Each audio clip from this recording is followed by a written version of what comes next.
All right. Hello, everyone. Thank you for joining us this afternoon. My name is Lawrence Heiner. I'm the Director of Training and Technical Assistance for Cal Kappa, and I have with me today David Knight, who's our Executive Director. David, would you like to say a few words to kick us off here? And I'm going to hit record. Oh, I already hit record. Good deal. Thanks, Lawrence. Yeah, for you that I don't know, my name is David Knight. I'm the Executive Director for Cal Kappa. We're really excited about today's presentation. It's something we've been obviously talking about all across the state around staffing issues. And so one of the options that we wanted to do is just kind of bring forth some opportunity to have some conversations around main issues that cause understaffing, and then also look at some solutions and some different ways to try to tackle the problem. Obviously, we know there's a lot of different issues out there, but we're going to talk about both assistance in how to recruit and just try to give some knowledge around the best opportunities to recruit, as well as looking at different opportunities to look at pay and to look at the financial part of that. So without further ado, I'll turn it back over to Lawrence. I'm glad to see so many faces today, and so we look forward to the next hour or so with each of you. So thanks, Lawrence. All right, thanks, David. Okay, so we're real excited to talk about this topic. Not the first time that we've heard about folks having challenges with staffing. So this is a messaging that's in addition to a lot of the things that we've talked about over the past year or couple of years and coming out of the pandemic. So we've got some fresh data to share. During this presentation, we've got input from a lot of Cal Kappa members. So myself, David Knight, and then we've got input from our communications and events coordinator, Jordan Cox. She was hoping to be here with us today, was unable to make the call, but she provided a lot of good info on how we can leverage social media. So got some good information to share when we get to that section. Today, what we'd like to walk away with learning is first, kind of what are some of the reasons why people are leaving jobs? By the numbers, we'll take a look at why people are leaving and the current state of hiring at agencies. And we'll get a little input from you all as well, so we can refresh and have current information on what's available. We'll look into some options for filling vacancies. And I know that is a main reason that folks are here. So good info on how we can go about filling those vacancies. And then some of the benefits of sustaining employment and how we approach that and how we support that through Cal Kappa. Okay, so first up, let's go through. I got a top 7 for you. This feels a little bit BuzzFeedy, but it's I promise you it's good information. A lot of this info is coming out of the Society for HR Management, or SHRM. A lot is coming from Gallup. The research folks that are paying attention to employee engagement and the effects of turnover, not just in the US, but actually across the globe. So the number one reason why people are leaving has to do with low pay. And we'll talk about this a little bit later in how we can make some adjustments or approach increasing pay in our organizations. But fair enough, that is one reason why people are transitioning out of their current roles. And you probably have heard that from some people as they leave. Equally in this Pew study was that there were no opportunities for advancement. So having a ceiling on advancement is a reason why folks were leaving their jobs. Third, right behind that in that same Pew study was that people leaving jobs were suggesting that they were not feeling respected in their role. And that could be personal, like direct attack, or not respected in terms of what they contribute to the organization. All right, and I'll pause on this one. We can have a little discussion because I think childcare is something that affects us in a couple of different ways at the agencies. So this one we can take in twofold. So on the one hand, what the chart here is showing is the wages of, in this case, it was non-farming and then just total private wage reporting compared to the wages of childcare services. And what you see is that there's always the childcare services has always been a little bit behind, but when everything tanked in 2020 during the pandemic, immediately after, we saw wages start to increase. Well, the childcare wages, while they did increase on pace with the rest of wages, wage growth across industry, it is still well below what average earnings are, or how people can approach a living wage for what that means locally. The story, interestingly enough, that backed up this data shared a response from a Head Start agency in West Virginia. And then the moral of the story here is that the Head Start in that area was forced into paying $8.75 an hour, which was well below what surrounding job opportunities for that same level of skilled labor was available. So people were choosing not to go into childcare services based on the amount of money that was available for pay. Interesting study. So I'll pause here because this may be a good point of discussion, because childcare happens to be one of those things that is really important for maintaining employment. And you can come off mic if you've got a response, or we'll keep moving.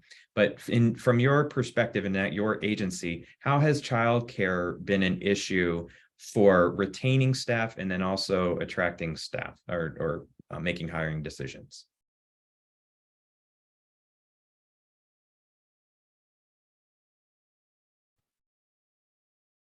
Hi, Lawrence. It's Lisa from Cap K here in Kern, Bakersfield and Kern. Hi. We just did an employee survey, and our board directed us to create an ad hoc benefits and working conditions committee. And so we had a tremendous response to, from our staff.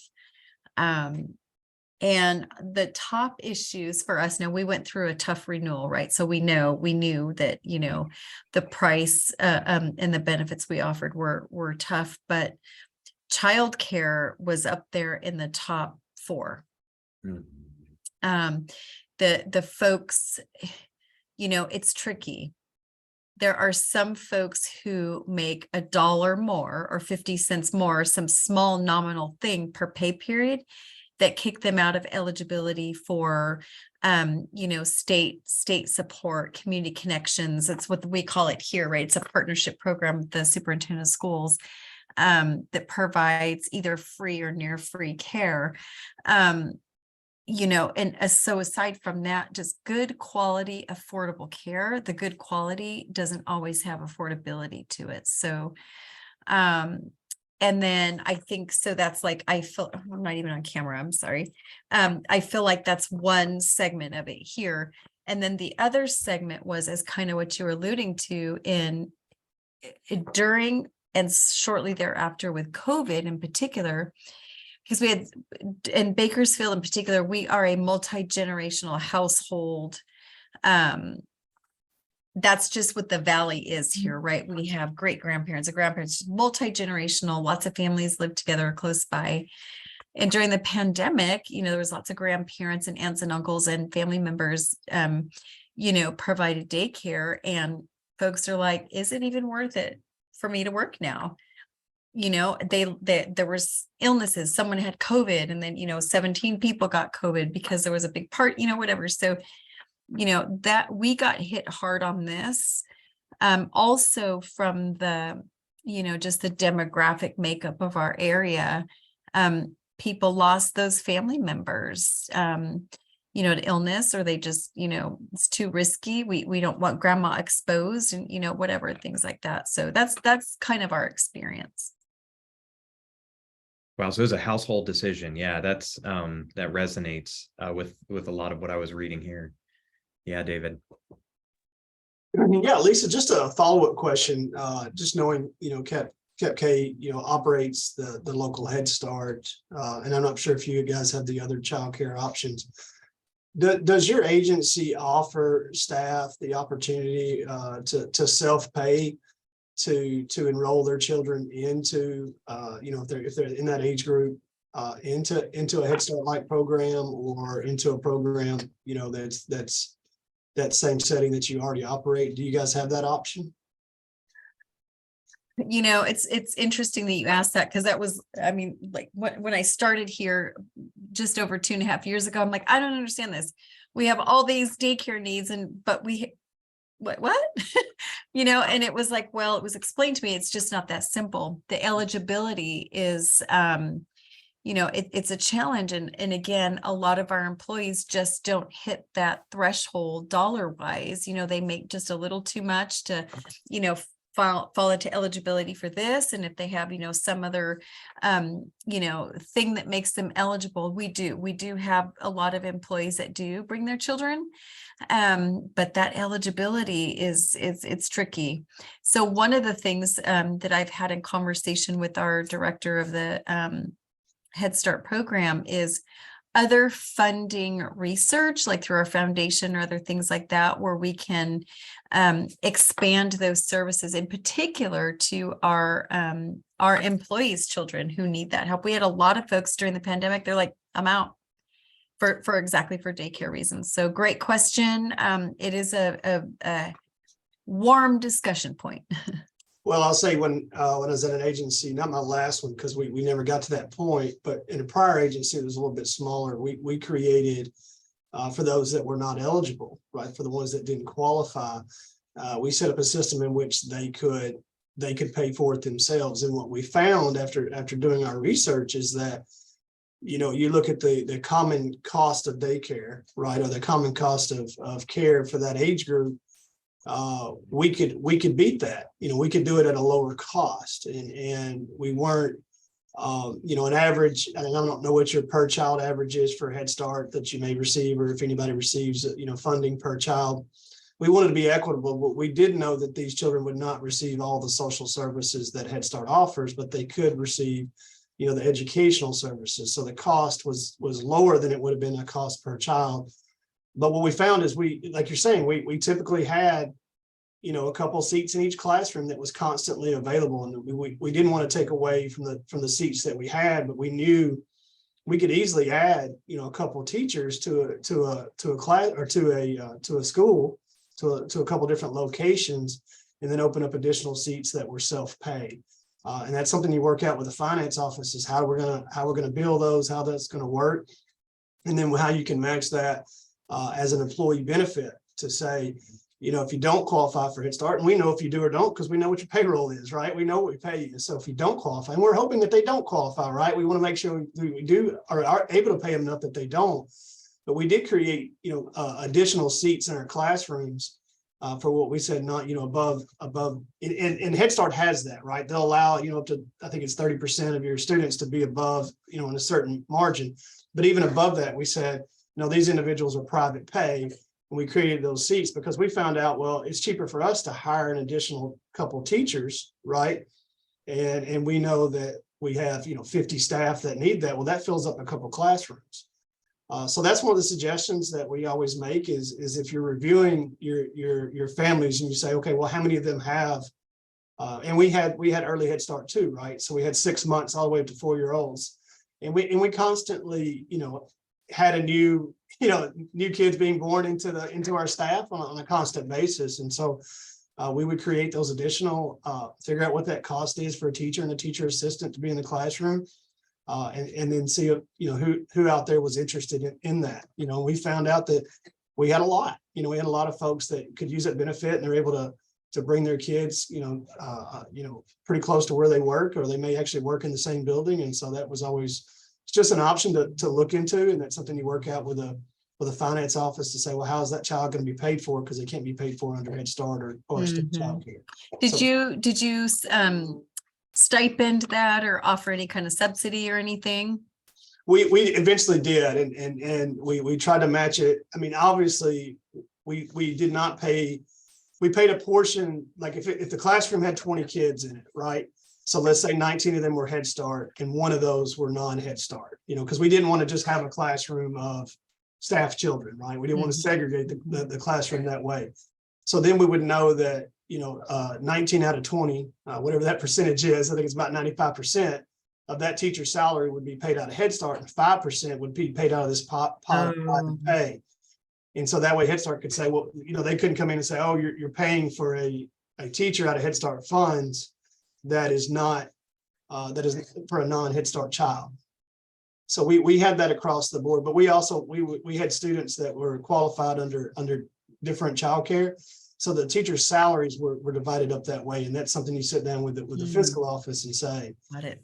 Let's create 1 to 2 spots that are non-Head Start spots. And then, we can match that out of that funding that comes in. Cool. Thank you. Appreciate it. Mhm. Nice. Thanks, David. That's a great solution. Yeah, and just like that, more and more, even outside of community action, there is concern about those companies that offer on-site childcare, that losing it would be a danger to their, being able to retain staff. So very valuable if you've got that Head Start around. Yeah. The next, Lawrence, before we move on, if I can, I just want to clear that up too. And Lisa, what we did, we took the teacher and the teacher assistant salary, and then we multiplied that out by their benefits as well. So we knew that each classroom salary wise cost us about $60,000. And again, this is not California wages. So this is where I was before, but then we multiplied that times 1.3. So we knew that each classroom cost us about $80,000 total when you factor in both salary and fringe benefits, right? Then you say we could put 20 kids in a classroom. So you divide that 80,000 by 20. So it's about $2,000 a child per year. There's nowhere, anywhere that could even come close to that. So that we knew we could charge about $2,500 per class, I think we actually we ended up being about $3,000 because we want to make sure we had enough to cover their cost for their materials. And so when we build everything out, again, we build everything out 80-90%, depending on how many seats were non-Head Start. So. Yeah, no, I took a page of notes. That's phenomenal. I'll definitely run that by Head Start and also our CFO. I mean, yeah, that's a wonderful idea. Appreciate it. Appreciate the details.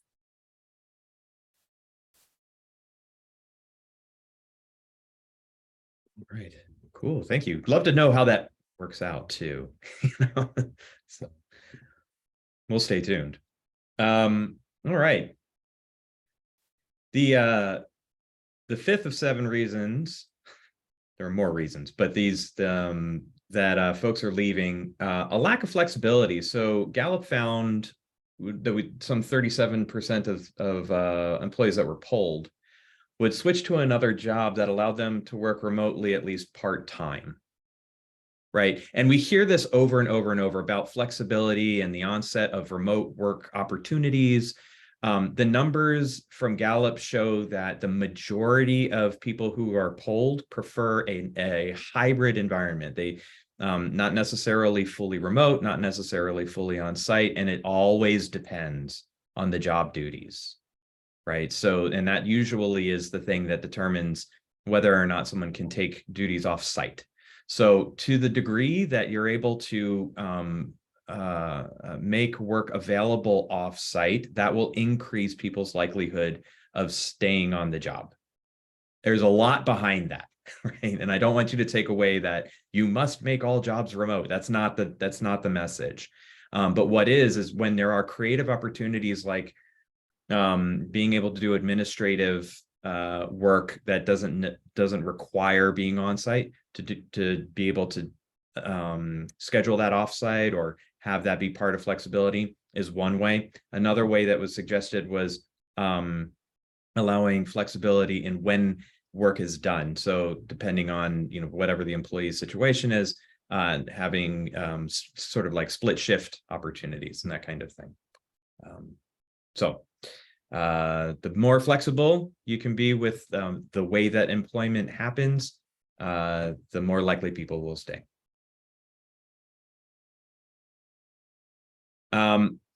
Number 6 is burnout. Burnout happens in a lot of different ways, but 3 indicators or triggers for that can be insufficient pay, the workload, and then health benefits. So and insufficient healthcare benefits winds up dialing back into some mental health and fatigue situations. So when the employer is able to adjust for those 3 elements, burnout tends to be reduced. Another thing, the workload demand gets to be tricky. So when you have like a 3-person department and one person is overloaded and they quit, then those other people that are left are burdened now with the extra work, right? And so those folks start to increase their stress level, and you start to have a domino effect. So and particularly as it's more difficult to backfill positions, it's really important to pay attention to burnout and stay in communication with staff so that we have an understanding of where they are with particularly with their workload, but also with their pay and their healthcare. If you remember back, number 2 was also their opportunities for progression or for advancement. So factoring all of those elements into burnout, the important part behind that was opening up communication with staff to know what's going on. And I guess I'll pause here too, because burnout is one of those major, like, great resignation kind of triggers. So are you experiencing people leaving due to burnout? Is that a stated reason why folks have been quitting the organization or your organization?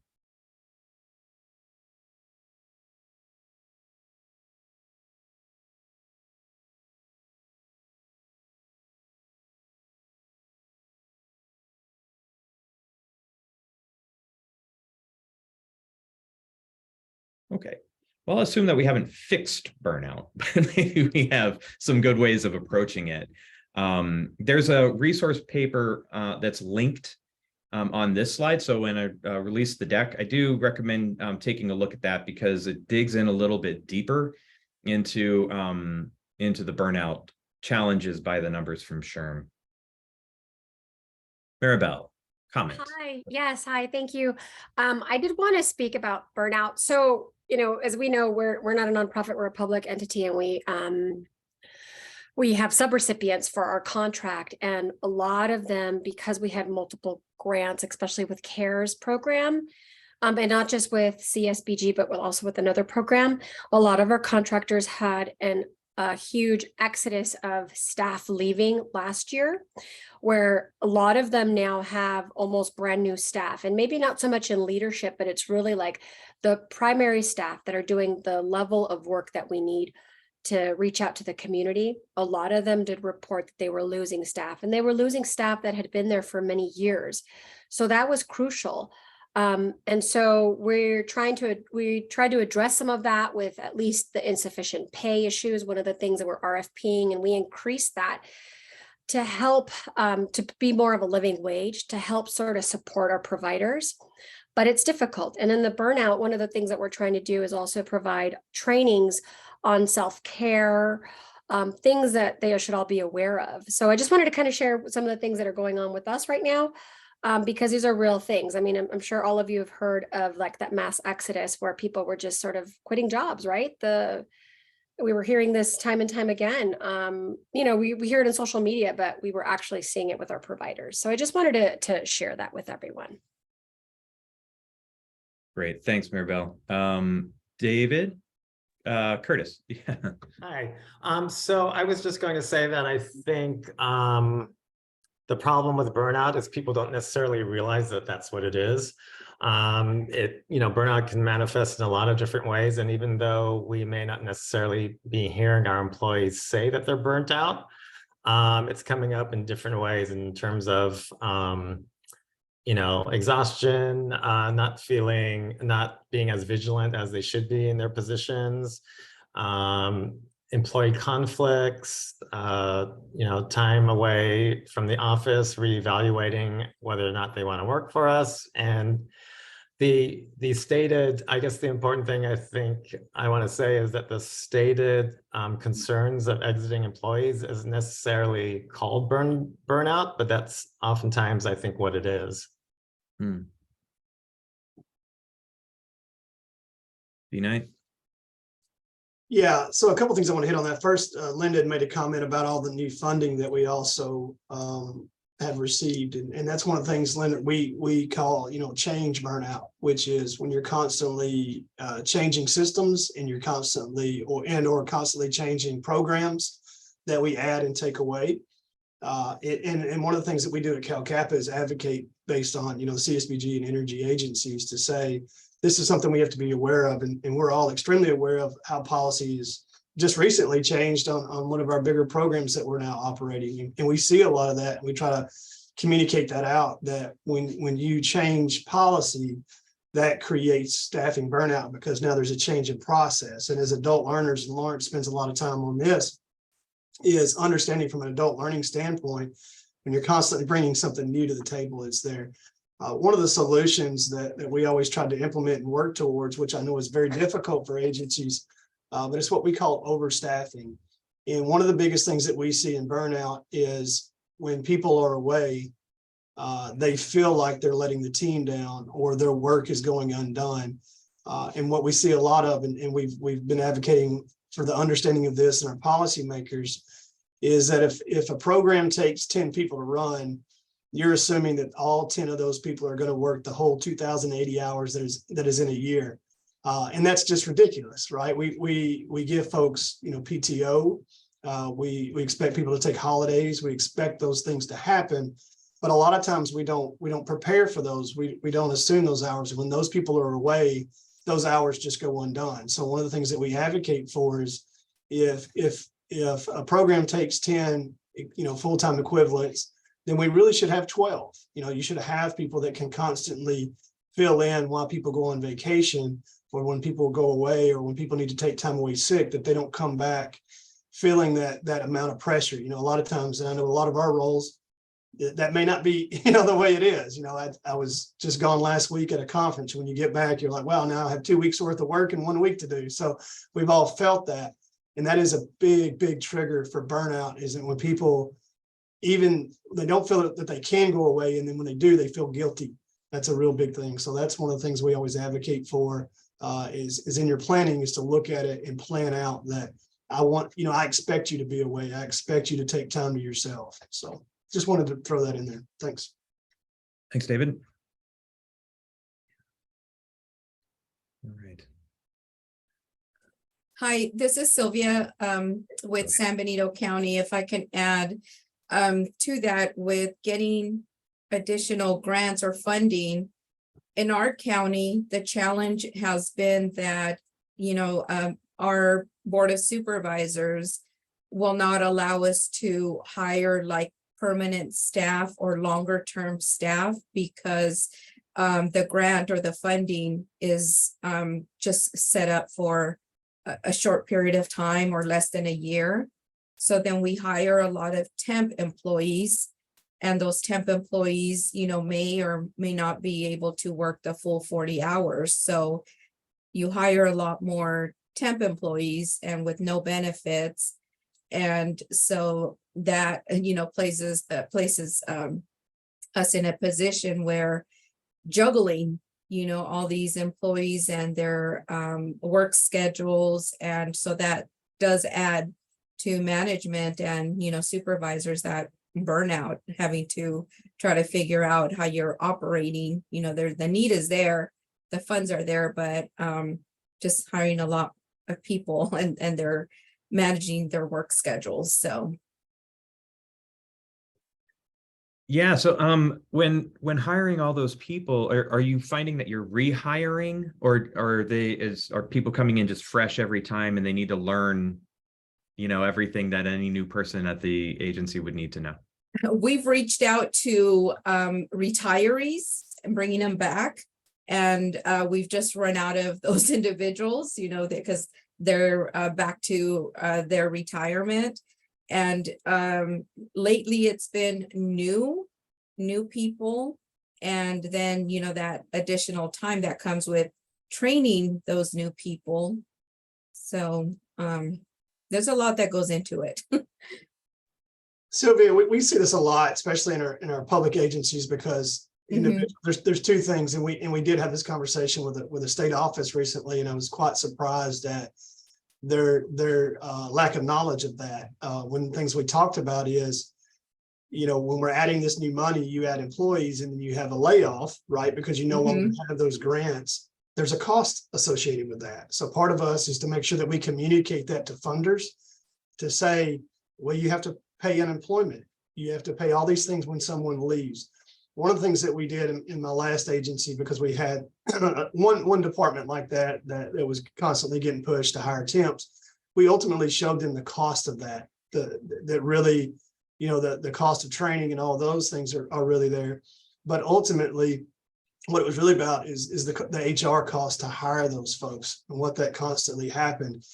And it was to overcome, they don't want to take the risk of hiring people, putting them on public benefits, right? That's what it's all about, putting them on the public benefit role and then not being able to afford them, you know, all of a sudden. And of course, two things that we showed them is that on average, we lost X amount of employees every year. So we always had new positions open. And the whole time that I worked there, we were never 100%.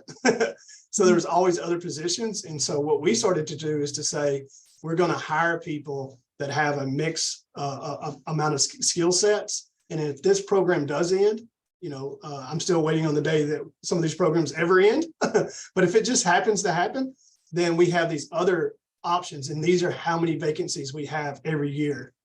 If that makes sense, to show them that, well, if we give them the opportunity to take another position within the organization, then we can continue to afford them. And it just helps them feel to lower that risk. Just a couple thoughts. And we can help you do that if you're looking at some formulas to figure that out. Okay. It may not work, but it's worth a shot. Yeah.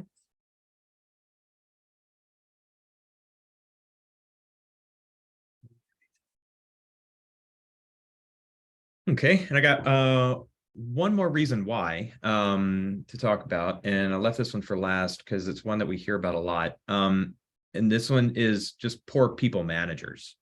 So in this stat is 1 in 2 employees have left a job to get away from a manager. That was the stat from Gallup. Actually, they about half, meaning half of people have experienced in their lifetime walking off a job because of a bad manager. So it's kind of what that's getting at. So that doesn't mean that there's bad managers everywhere, but it means that it's a common experience for folks, enough to where my industry is in learning and development has done a lot of work to try to sort that out, right? And you think about individual contributors who are really good at their work. And one of the ways to advance in the organization, we saw that number 2 was lack of advancement opportunities. So when you only have a few to look at, one of them tends to be management to get better pay. So if your only opportunity to go from being an individual contributor, and ostensibly a really good one, and then to move into management is a completely different skill set. And a lot of times folks are unprepared for people management as a skill, though they may know the work that they do very, very well. So they may make a terrific mentor or a trainer, that part of their role, but they still need to learn about managing people. And they may just not be suited to it. You know, they may have taken that job because it was the only way to get a better paycheck. So part of the solution to this is helping people become better people managers. Another part of the solution is opening up opportunities to advance that are not in a management track, right?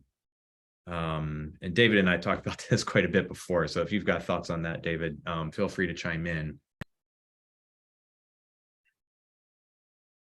Yeah, I definitely have that in the presentation. I meant to talk a little bit about systems that will allow it to overcome that. So when I see Linda has a comment in the chat as well. Okay, so poor managers may not burn out or walk per se. That's very true, Linda. Very true. Oh, you're above and beyond. That's true. That's true. So Linda, the terms that we toss around these days are around like quiet quitting, right? And quiet quitting is just code for unengaged or disengaged employee, right?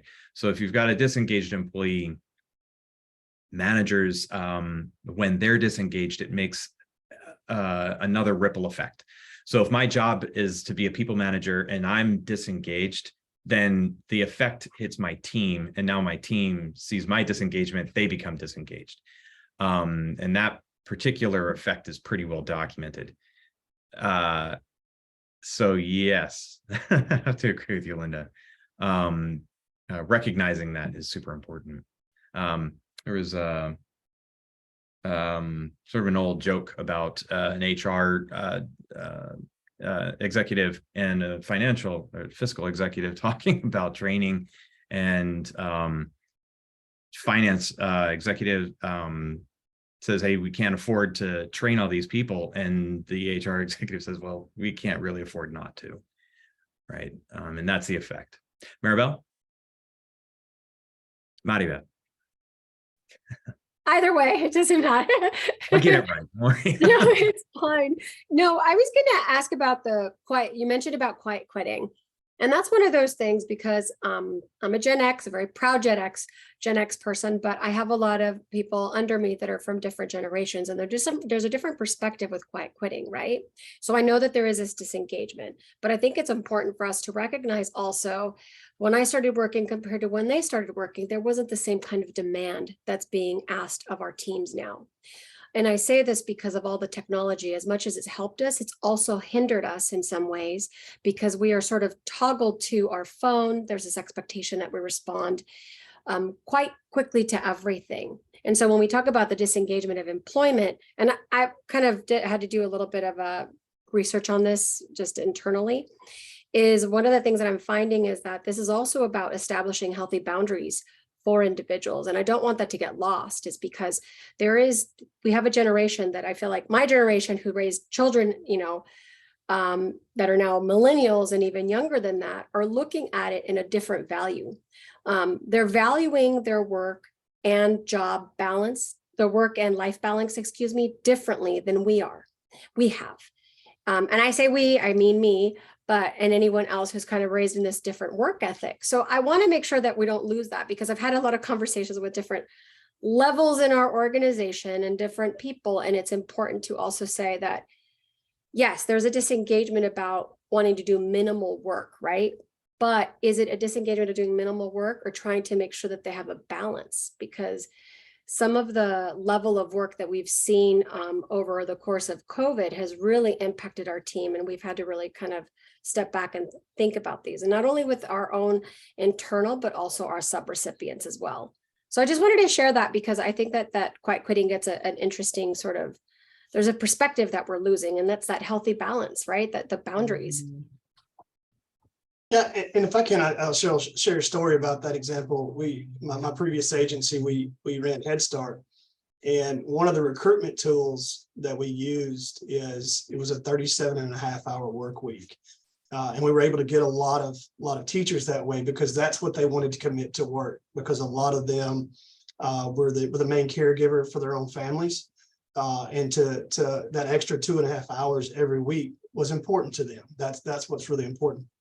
We had a lot of turnover when I first got into this agency. And so one of the systems that we looked at was to figure out why.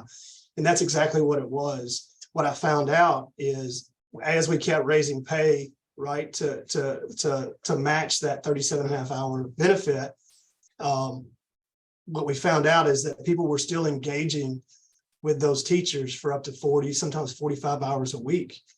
And, it was like, well, you take a role as a teacher, this is what you do. And I said, that is not what we do.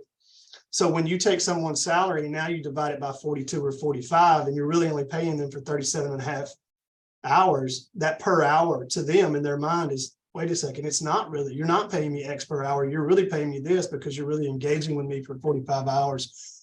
And that was a supervisor issue, right? We had to sit down with the supervisors and said, no, this is what we do. This is not a We're not hiring public school teachers that actually work about 60 hours a week. That was our advantage. We can't pay what the public schools can pay, but we can promise you we will only engage with you for 37.5 hours a week. And that was a big change for us. And we started to see people come back because they said that was the issue. You're bothering me at 4 or 5 o'clock. And I told you I would give you to 3. That's what I signed up for. And that's what I want my life to be. That is so important that you brought that up. And I have a real life example to see how that happened.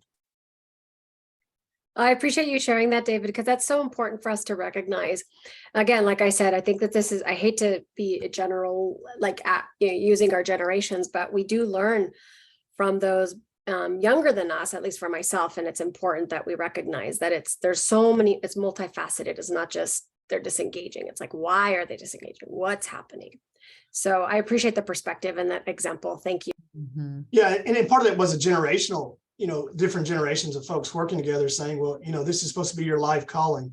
Like that's not our recruitment tool. We're not asking people to come and give their whole life to being a Head Start teacher. We're asking them to give us 37.5 hours a week, do the best they can to educate children, and then go home and live their own life. And that was our selling point. It's like, we're putting all this marketing material out and then we're not doing it. And I'm like, oh, well, this is an easy fix. Like it wasn't easy, but it was fun.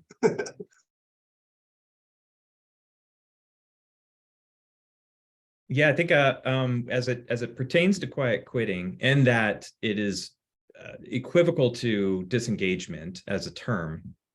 We've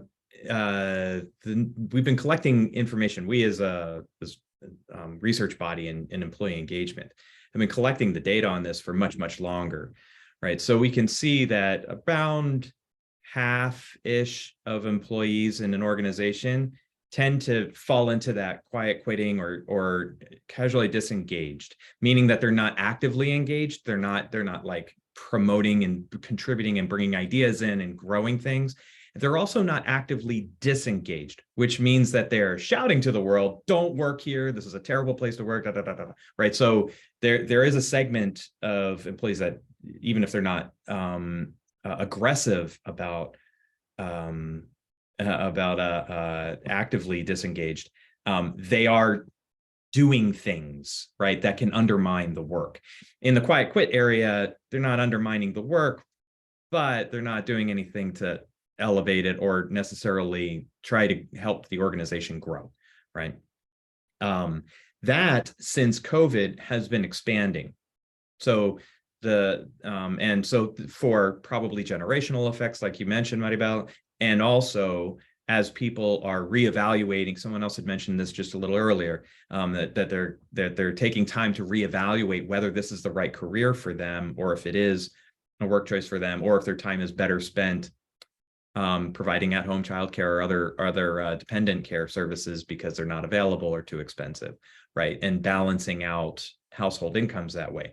All of those conversations have been happening, and we're seeing the effects of that, and kind of dealing with it, I suppose, from the standpoint of hiring people. So we say all this to say, like, as an organization, when we're able to, and a couple of folks have mentioned this, and David, I think you mentioned it too, is, when we're able to suggest when we're in the hiring process that these are some of the benefits of working here, is that we don't do that, right? Or we are actively, changing the culture to accommodate and be more, be a better place to work, for staff that need these particular sensitivities or flexibilities.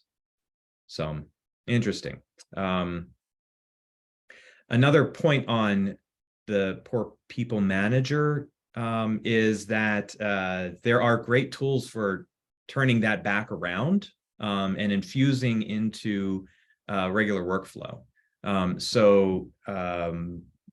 Giving managers better communication tools with their staff, for instance, that allow them to listen more, identify what some of the challenges are about the work, and then put in smart fixes to those gaps, right? But getting the feedback is half the battle. You really need to know what to fix before you can fix it. So enough preaching to the choir about that. We mentioned quiet quitters. Here's the actual numbers. So when I mentioned how how during the pandemic things escalated, we are coming a little bit back to well, the active disengagement is dropping. People are less engaged at work and more actively disengaged more recently. So our problem is a problem that's affecting just organizations across the board. Okay, so it's not just a social services thing. It's not a nonprofit thing. It's not a government thing. It's an everything thing, right? And in the meantime, the researchers that are looking at the problem are also looking at the solution, right? So the first step in that solution is to uncover, as we're doing, the reasons why, right? And to plug into our managers' toolbox those communication tools to figure it out or to learn it. David. Yeah, there's a really, really good story out, and I can definitely find the link and send it out on multiple worldwide companies when they surveyed their workers across the world for those during the pandemic and post-pandemic around remote work and the amount of hours people were putting in versus not. As previously mentioned, we talked about the Great Recession. And a lot of reason why that occurred was because people started to reevaluate what was important in their life. And so what they found in this world, these multiple worldwide companies, when they were surveying their workers, majority of the time, the issue they had with people overworking were Americans. So it was, you know, and then they looked at all the countries, and majority of other countries did a pretty good job of balancing you know, their work-life balance, but it was always, they had to put rules and policies in place. And they said majority of their policies about not clocking in or doing work while not being clocked in were for Americans. And so I just thought that was really, really astounding and something that we need to be aware of, which also led to that Great Recession, because people had that moment to say, you know, maybe if I slow down on some other things, then I can do other things that matter. And I wanted to bring that point up because I found that very, very astounding that that's a country problem. That's us and our culture and the way that we incentivize or more so the way that we applaud or the way that we celebrate folks for overworking. And so I thought that was very, very interesting. Thanks, Lisa.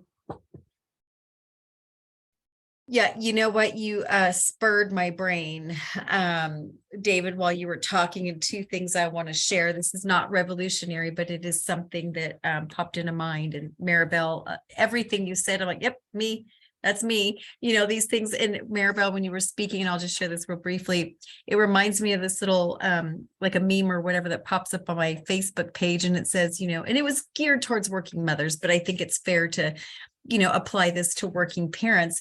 You know, we're expected to work like we don't have a family, and we're expected to raise our families like if we don't have jobs. And I think that is a pressure. And I think that directly relates, David, to what you were saying. You know, it is something that we do bring upon ourselves, but I think because it is such a widespread expectation in our culture, and I share this, I remember years ago when I worked for an industrial contractor, I would fly to Denver from California to Denver all the time, 2-hour flight, not a big deal. You know, I could get out of state on an airplane in my local airport faster than going, you know, a couple hours to Los Angeles. But anyway, so I would fly there. And I remember one flight, I was sitting next to a woman from Germany.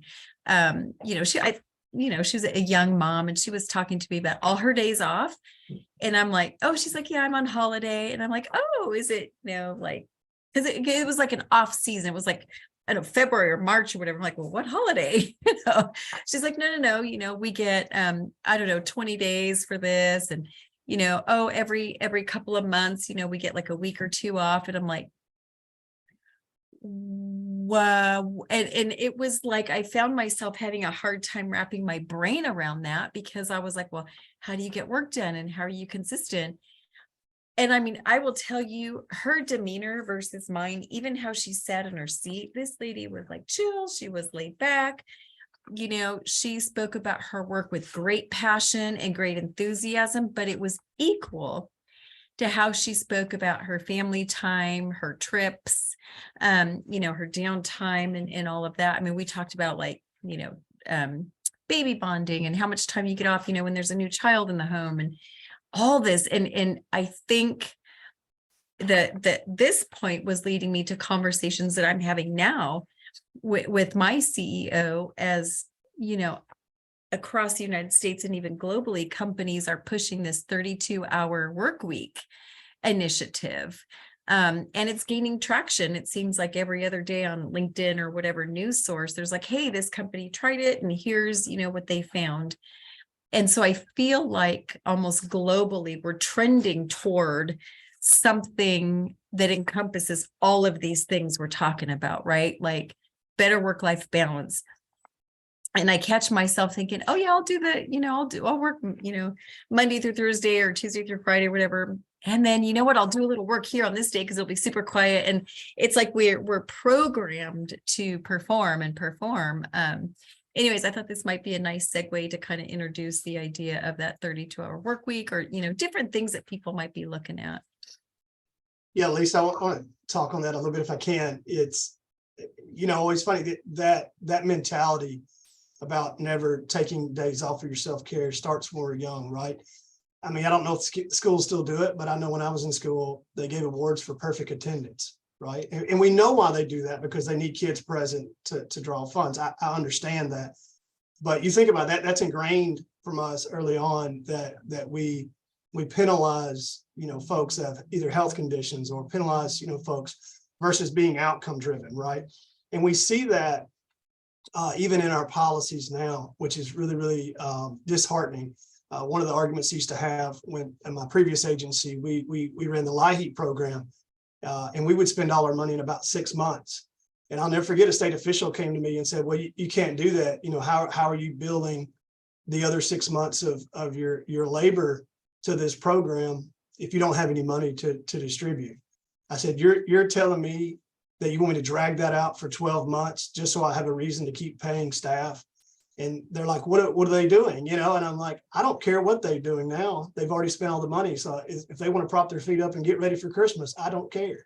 And you know, pushback was go back and forth. I said, there's always work. You obviously have never worked in a community action agency. There's always things to do, just because we don't have dollars. But you think about it, our programs are written that way. The OMB puts laws out around, you know, how you can bill an hour to a federal program and those type of things that basically incentivize only being there and only being, you know, that time factor. And so that's one of the things that we constantly push back on and try to advocate for, is that at the end of the day, if a program has 10% admin to pay for staff, it shouldn't matter the other 90% how it gets doled out and when it gets doled out and the time of that. But we do that. And so then we're kind of forced to do that, right? That constant pressure for nonprofits in general, or even public, you know, even more so in the public sector, right? That constant, well, what did you do with that hour that we use tax dollars to pay for that? And it's just a shame. But, you know, we try to fight that back, and it's hard to change our cultures within our agency when our funders have that same mindset. So it's really interesting. And I do think if there's a good thing, COVID did challenge that, you know. Give time for reflection, that is for sure.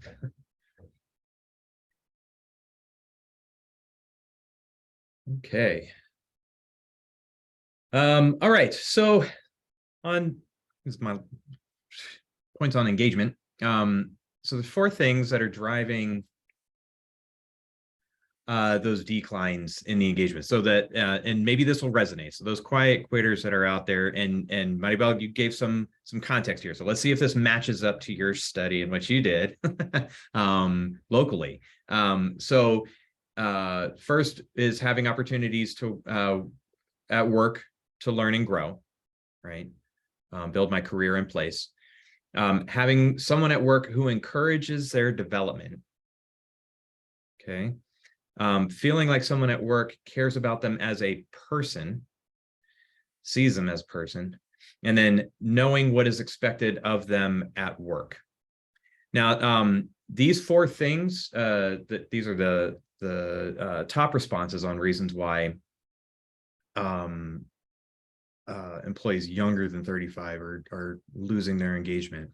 But this is out of a sort of a formalized surveying program that Gallup pulled together. So this is part of their Q12 analysis, employee engagement study, right? Those 4 elements there.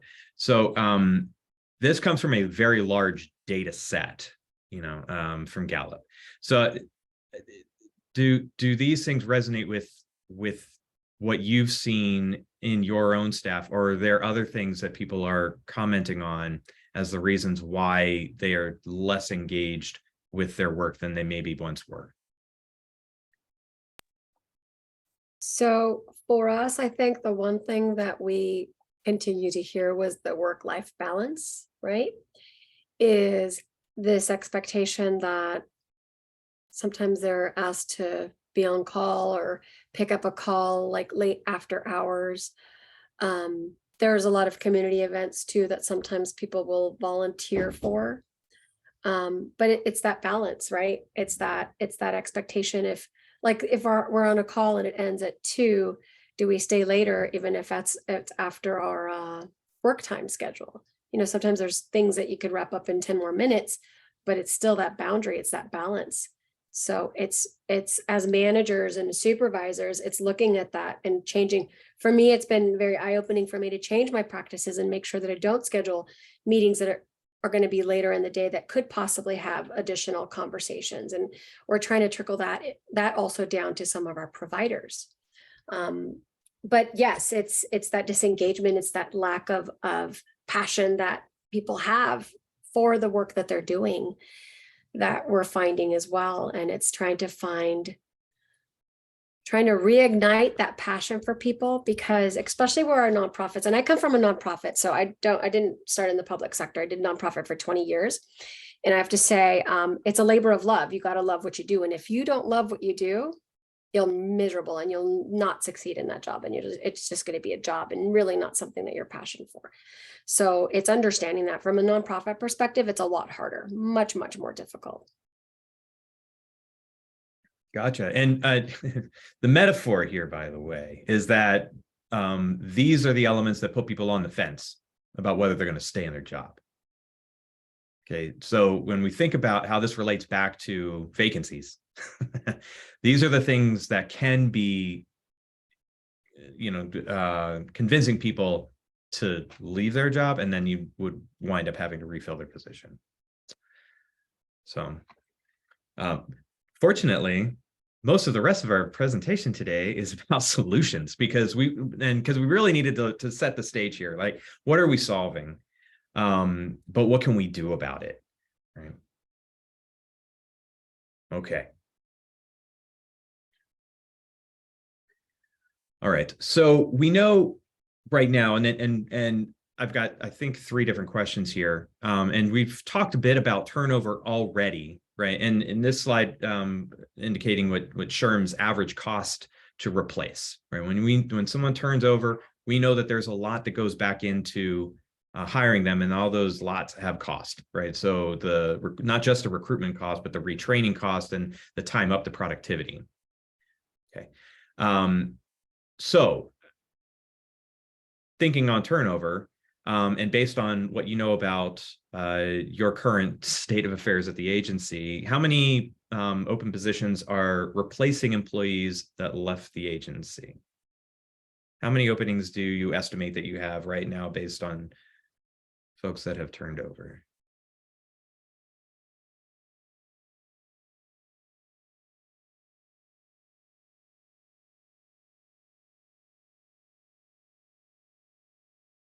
$11, or we have 1. Yeah, we sure do.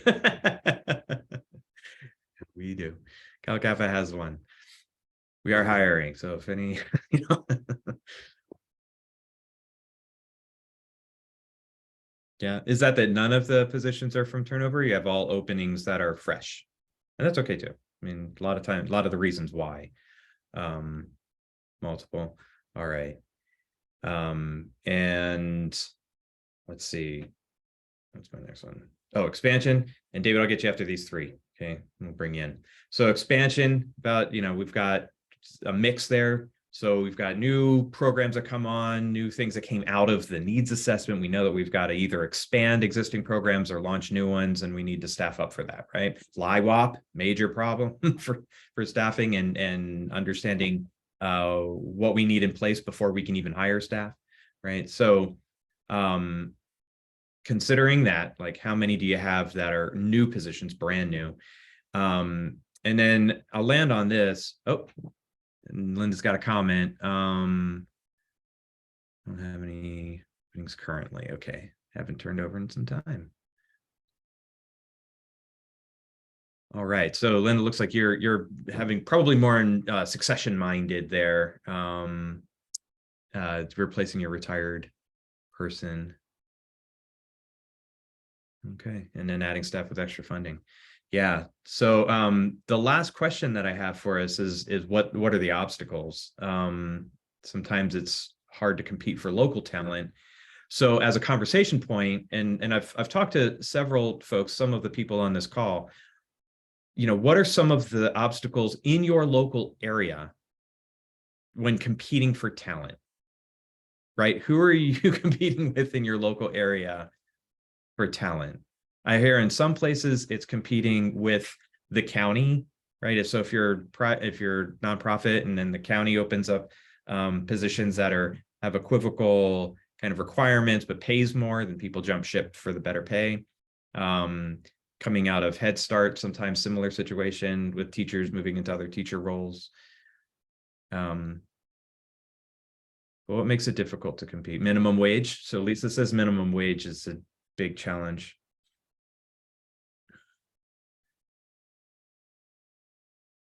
School district retirement benefits. Okay, yeah. And then for weatherization crews, construction. Okay, lots of new building going on. Oh, and their union. That's an interesting point to make too. Okay, very good. Thanks, Linda. All right, so we got obstacles competing with private preschools. Pay their entry-level teachers more than we're able to pay them. That's not fair. And compete for Department of Education, local school districts. Yeah, hear that. Okay, so we know who the competition are and why they're out, why they're attractive to the candidates that we're competing for, right? So things to take into consideration. And I know that David has some examples here coming up. You want to transition decks, David? Let me make sure that you're able to do that. Okay. There you go. I think David's got a couple of examples here for us on things we can do to combat this issue. Yeah, thanks, Lawrence. So for you that I don't really know, before coming to Cal Kappa, I've been in community action for just a little over 15 years now. Majority of that was in agencies, 3 different agencies. My last position was as a chief operating officer. So ultimately, my constant job was to look at the systems that we used and how we could constantly, edit those or constantly push those forward to be better and to have better results and better outcomes. And one of the things I always found really, really interesting is that, we can have the best talent, best ideas, best programs, but if our systems do not align, being successful with staffing starts to look as a matter of underfunding. And one of the things I want to put out is, part of our job and why folks are members of us is for us to go and advocate at the state level and federal level to constantly get funding. And we know that could always help. But in the meantime, we always want to look at other, solutions to that. And one of the key things that we always tried to create was to make sure that the agencies that I went into really developed kind of that culture of innovation. And what that meant was just constantly questioning all the systems that we had to say, is this the best way to do this? Is it getting the results that we have? And the biggest step to do that was always to connect the dots from step to step to step and not leave any part of the system unreviewed. Because a lot of times we would look at an overall system and the way that we operate and just say, well, this end result just happens. Well, most of us have been operating quite a while. and we understand what that result is. And we have a lot of information. We had a lot of data about the way our systems operate. But what we really wanted people to do is just to be curious to say, are there better ways to do this? Are there different ways to look at this? Whatever the system may be, whatever the program that we may be. So I want to go through a couple of those real briefly, and then Lawrence will take back over and we're going to talk about some ideas and just try to share some information on how to recruit, and get the biggest bang for your buck and your biggest bang for your time in doing that, because we know that's a big part of constantly staffing. So a couple different things, but first of all, I want to start in the financial side of things. As we know, with every employee, there's multiple different expenses, right? It's not just salary. So if we focus in on them, we look at systems, one of the first things that we want to look at is those employee benefits. And I'll tell you an example of it. When I got into an agency in Jackson, Mississippi, a lot of us are very, very familiar with our workers' comp. When I got into an agency, a lot of you know that when you have a workers' comp, you have a modification number based on the amount of claims that you have, right? When I got into an agency, we were paying roughly about $375,000 a year for workers' comp alone. And for the agency our size, that was way over the amount that we should be paying. And I found that, pretty quickly when we were signing checks, I was like, this is ridiculous. This is quite high. Why is this so high? So we started to investigate and look at those systems. And part of it was the person that we were engaged with was not fully engaged with us to understand that. Our agent was more than happy for us to spend $375,000 a year. Even though their return on investment wasn't that high either. So we went back out to bid and found somebody that understood and that had a system in place in which they were paid based on, us actually having a lower number and having a lower cost. And so that was a system change. That was a different investment into the system. And we actually have a meeting tomorrow with Bolton that I would love for everybody to hop on, and they're going to talk about their engagement strategy and how they work around workers' comp. And how that can happen. I want to tell you really quickly how we did it. We made that very public. So we sat down, we had roughly about 400 employees, and we had an agency-wide meeting with all 400 employees and put that up on the board. We put the number $375,000 on the board. And I asked each one of them, what could we do differently if this wasn't so high? And a lot of things, came up to different things that they could do within their programs. But of course, every one of them said, well, we could pay more. And that was the ticket. That was the ticket to understand, to help them understand that. And so what we did is put a really strong policies in place from an HR standpoint that allowed us to manage that a lot better. So one of the things we put in was a workers' comp review committee. And it wasn't to punish anybody for filing workers' comp. What it was to do was to figure out what we needed to do differently to be safer. And a lot of folks do engage in this, but it's constantly important that we constantly keep that at the top of the list, that safety matters for everybody, because this is what it cost us. When that goes up to $375,000, it costs us so much more that we're not able to do what we need to do. And within 3 years' time, we were able to lower that down to $250,000. So that's $125,000 in savings. And across 400 employees, that's a lot of dollars per employee. And it really mattered. And we were able to go back and look at that. And once that happened for a couple of years and we felt the risk was low, we were able to reinvest that money into salaries. So the way that we did that, and one of the things I want to point out is what we found out is that came down into a management issue. And we had a few managers that managed based on probably some urban legends. And what we found out is that when people were putting in requests for sick leave, or they were putting in requests to be off, there was way too many questions being asked. And so what people found out is they were getting denied, ability to take off work. And so when that occurred, then all of a sudden a slip, trip, or fall occurred, right? And then they had a workers' comp claim, and they had a lot more protections under that. So it wasn't about the workers' comp. It was about looking at our policies and the way that people requested time off. And we had a sheet that would say, what is your reason for needing off? And I was like, why do we have that on the sheet? Well, who cares? They have time, they need off, they get the request. That's the bottom line. So we changed that culture, and that simple big change started to change things, right? We also found that our healthcare had a high deductible. So what we did is we went and we reviewed the healthcare plan, and we looked at it, and we figured out how to afford a gap plan. A gap plan cost us roughly about $50,000. Well, I'd rather pay $50,000 and lower folks' deductible, move that cost into our healthcare and away from workers' comp. Because what we found out is we obviously weren't paying enough that people felt like that they could cover their deductible. And so instead of needing a surgery, a back surgery that they could use in healthcare, they had a slip, trip, or fall, and then workers' comp would pay for it, and there was no deductible, right? So those things occur, but it's having those conversations with folks. And so we developed a healthcare review committee, and we brought in people from all different staff levels, and they felt like they were a part of that. They felt like they were a part of the employee benefits, and then they helped encourage their peers to say, well, if there's something that you don't receive or you don't have that cost you, then you need to let us know, because we need to change the plan. We need to look at a way to do that. And what we really did find is we found folks out there that were paying a lot of out-of-pocket expenses for healthcare simply because the plan wasn't covering what it needed to cover. And so putting that healthcare plan that had a better system in place was a lot less expensive, right, than having a workers' comp huge cost. We also started to find out that our retirement plans, and one of the things that we focused in on is being more engaged with our staff around their retirement. And that's always a difficult discussion. So what we did is we went out and hired a consultant that would come in, and we offered that as an employee benefit to say, this is an individual you can sit down that has no ties to the agency, will not disclose any of your information, your own financial information, but this is a person, because the majority of our folks did not have access to a retirement or to a financial investor. You can probably think about majority of your staff. Do they go out and say, well, my financial investor told me this? Not very often. And what we found is that folks felt, first of all, that we were more interested in them, right? We were interested in what their plan was.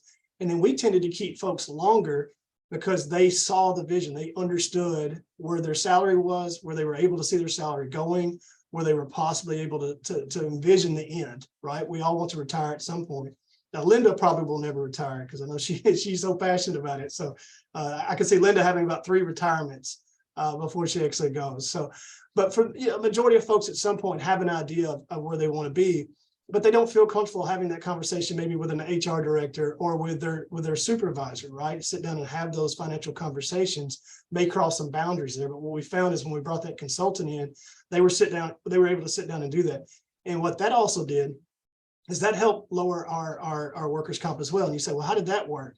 Well, what we found is that a lot of people were not financially ready to retire when they wanted to retire, but they could have a workers' comp claim, right, and be out for 6 to 9 months, what we call pre-retirement, right? They were ready to go, but they needed about 6 to 9 months more of income to finish up. And so when we reviewed our claims, we found a lot of those folks were really kind of towards the end of their career, and what we call those pre-retirement claims, so they could do that. So we started to see that progress over time where folks were able to sit down and say, okay, this is where I fit in.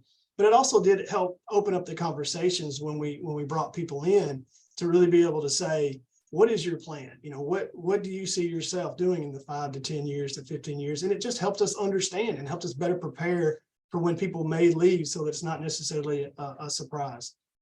A lot of other things that we changed and we constantly looked at, obviously healthcare costs is a constant issue. What we found is we looked at the meals that we were providing our staff in different situations.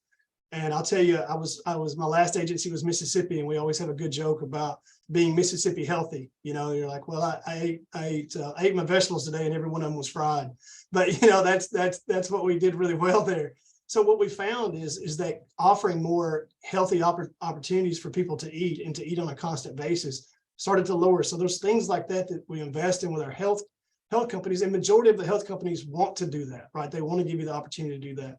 But one of the things that our healthcare company came in and said, well, we created a whole plan that allowed folks gym access. And if people went to the gym multiple times in a week, right, they went and did some sort of physical exercise and they recorded that would also give them a rebate on their portion of the healthcare cost. So those type of things to engage and constantly engage folks start to lower all those hidden costs that we have.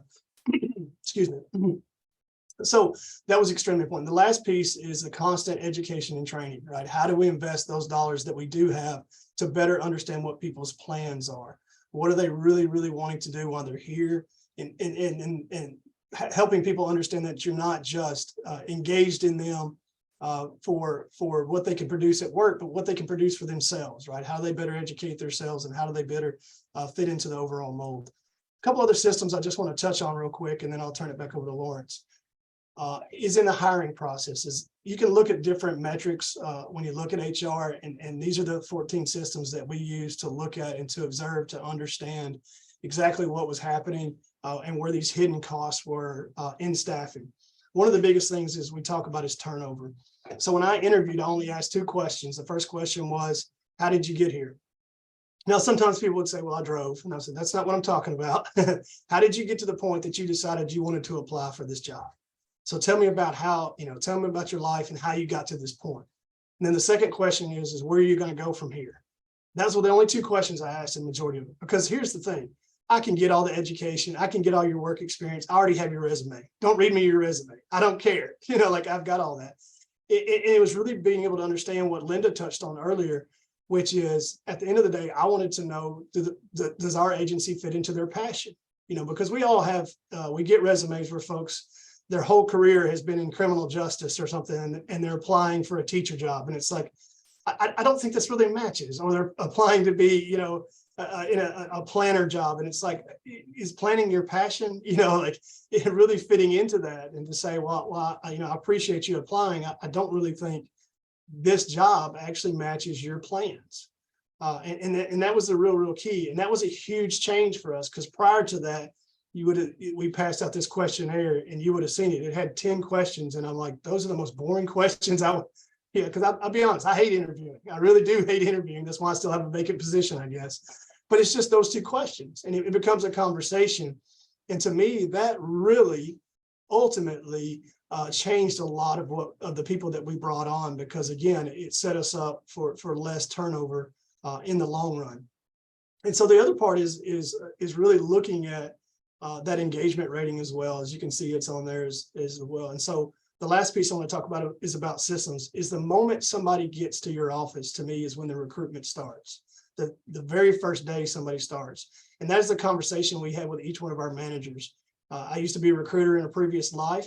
And I said, the day that somebody signs, they're going to come to my school is the day the recruitment actually really starts. It's not that, it's not all that beforehand. It's really the day that they say, yeah, I'm committed to you. It's constantly thinking about it from that standpoint, is to say, are we invested in you? Are you invested in us? And it's having those open plans. And so, we constantly preach that the idea was about understanding who your folks are. Are they engaged?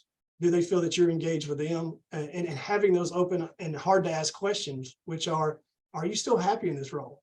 How long do you see yourself being here in this role? That is a question that so many managers don't want to ask. And I never understood that. It's to sit down and say, well, I've really got a plan. I've been looking for other work, and I don't plan on being here for another year. That's good to know. There's no sense in punishing somebody for that. That's great. If they see their life going somewhere else, that's wonderful. But I would rather know that a year out than I want to know the day they're leaving, right? One of the things that we used to always laugh about is when a supervisor would be surprised when somebody quit. It's like, you didn't see that coming. That's on you. Like, you should be able to understand their level of engagement, how much they're still invested into it. You're constantly having those conversations. It should never be a shock, either when we have to let somebody go, or it never should be a shock when they decide that they want to be gone. So a couple of different, just real quick things I just wanted to add in there about systems. It's constantly looking at all of these areas. And if we can ever be a help at CalCap, or I can be a help to go through how we did those systems, we're more than happy to do that. So thanks a lot, Lawrence. I'll give it back to you. Sure. Thanks, David.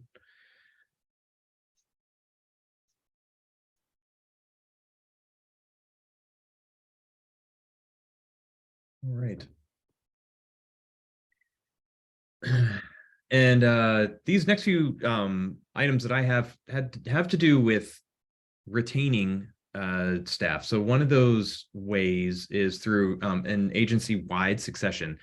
Something that we're familiar with probably at community action agencies is that the director of the agency needs to have a succession plan. That's a risk management at the highest level. But as we know in HR, there's risk in anybody leaving at any time. So one of the approaches that you can take to help mitigate that risk is to have an agency-wide succession, or think of it as career pathing. Same idea, right? So when people have, and as David was kind of pointing out, like, where do you want to go, right? Those conversations have to go somewhere. We need to be able to answer that in a way that we're not just making it up every time, right? So if you're able to systematize succession across the organization, then what happens is you have people that are regularly preparing for their next level as their current level, right? So as you're working your existing job, your manager already has in mind where you want to go, and the tasks that you are working on are not just what your current role is, but ostensibly they're helping you advance to your next level and filling that role before it's even available. Okay, so makes good sense, but it takes some time to figure that out and to put the learning paths in place that people can follow, and that managers feel comfortable guiding staff through those plans. So it's a skill set for the managers as well. I mentioned early on that another part of that is that advancement doesn't just mean moving through management. Right. So if I am to advance in my career and I really want to stay here and I really enjoy what I'm doing, but I want to have advancement vertically and not take on people management responsibilities, what can that look like? Right. Is that like a level 1, 2, 3? Are there opportunities for mentorship or training within the organization at a larger scale for my skill set? Lots of different options there. Room to be creative. Rehires, mentioned this a moment ago, but it was really cool. One of our agencies does this, particularly with seasonal type jobs. So when you know that you're going to have temporary work, and then you can establish that, hey, when this job comes back, would you be interested in coming back for it? And they have an existing kind of system with kind of seasonally bringing people back on to particular jobs as they come on.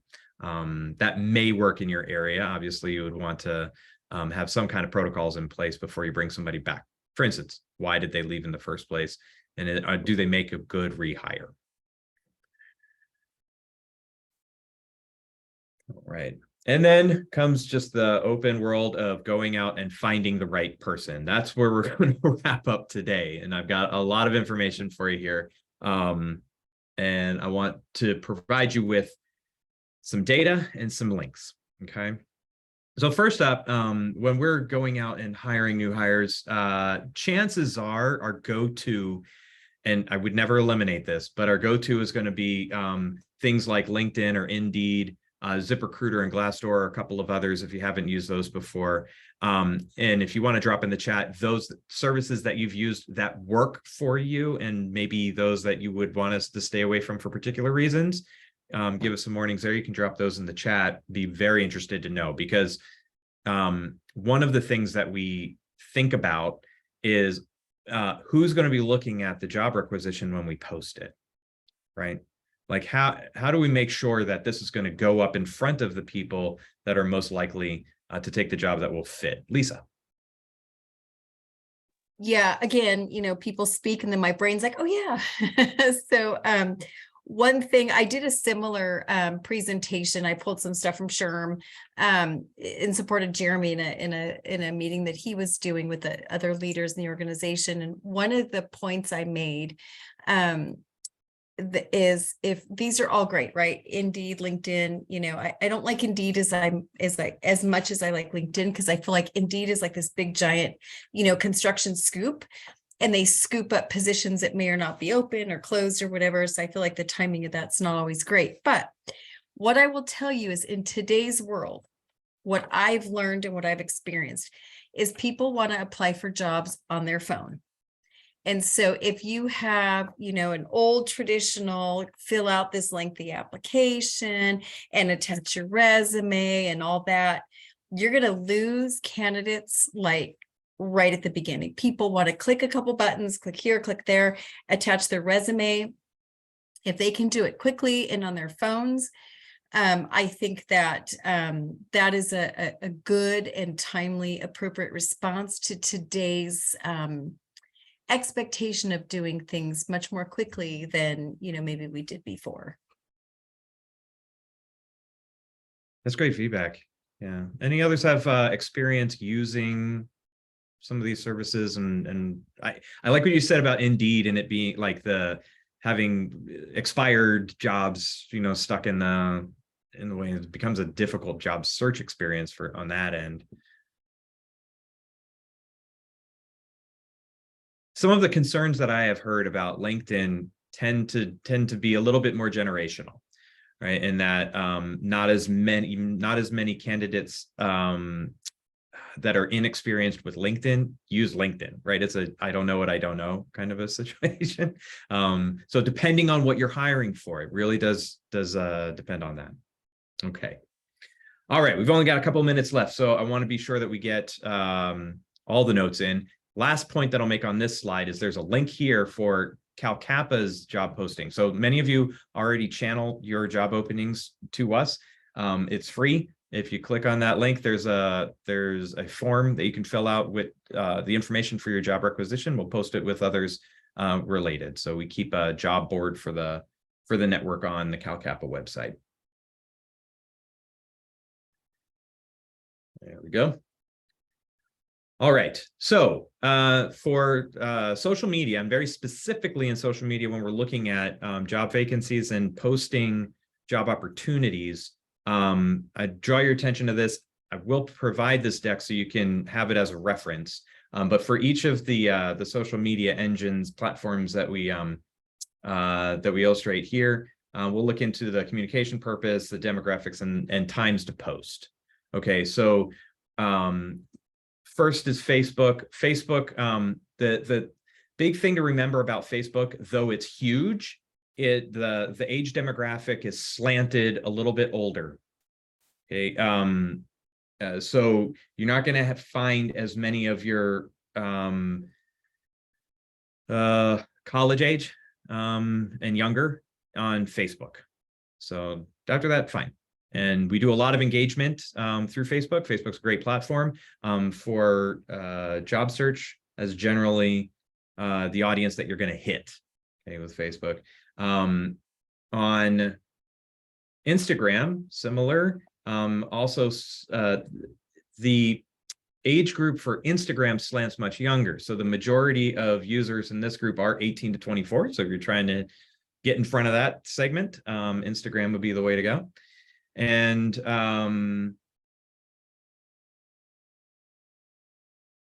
Twitter.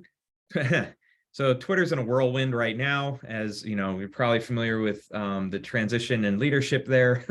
Some people are deciding whether or not they want to stay on Twitter. And if you're one of the millions of bots replying to your job posting, you know, that is another thing to concern yourself with Twitter. But it is still a platform that's pretty widely used, and particularly in media industries, right? So your PR firms and media outlets post to Twitter pretty regularly.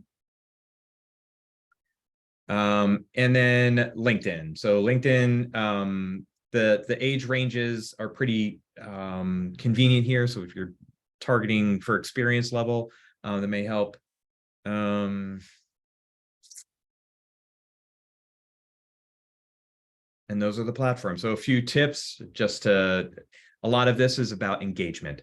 So if you're using social media, the moral of this story is if you're using social media, it can't be the first time that you've posted on Facebook was a job requisition. You have not built any kind of reputation there. So when people are going to look back on your company and see nothing there, it'll look weird. It may even look like a fake job offer. So anyhow, just some tips there. David, any last words here before we wrap up? Yeah, just the thing on social media is the first word is it is social. The biggest mistakes we see that people do is they try to use it as advertisement.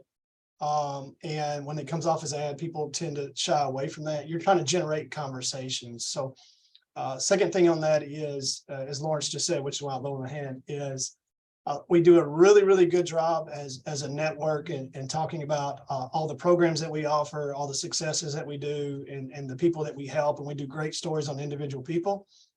What tends to help in the recruitment and the staffing is to make sure that you're highlighting folks that you work for. Many times that your best recruiters could be your other staff. Sometimes not the case. I do have people say, hey, why don't you hire my, yeah, no, that's okay. But for the most part, so make sure when you're using social media to don't forget to highlight your staff. You know, have those stories. What do you like about working here? What is your favorite thing? You know, those type of things, you know, celebrating staff on a constant basis really tends to draw people in to who you are. So just a couple things there. Thanks, David. Yep, very social indeed. So if you'd be so kind, we really love your feedback and talk about doing work from your phone. This is one of those ways if you want to snap a shot at the screen. Or let's see, I wonder if I can get the link. Maybe not.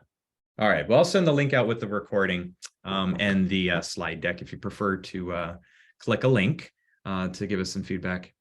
And then obviously our email addresses are here. So if you want to follow up, or if you want more information on how Cal Kappa supports employee engagement, which we do, communications, which we do, reposting those job posts, which we do, let us know. We're here to help. Okay. All right. Thanks, everybody. We'll see you at the next one. Thank you.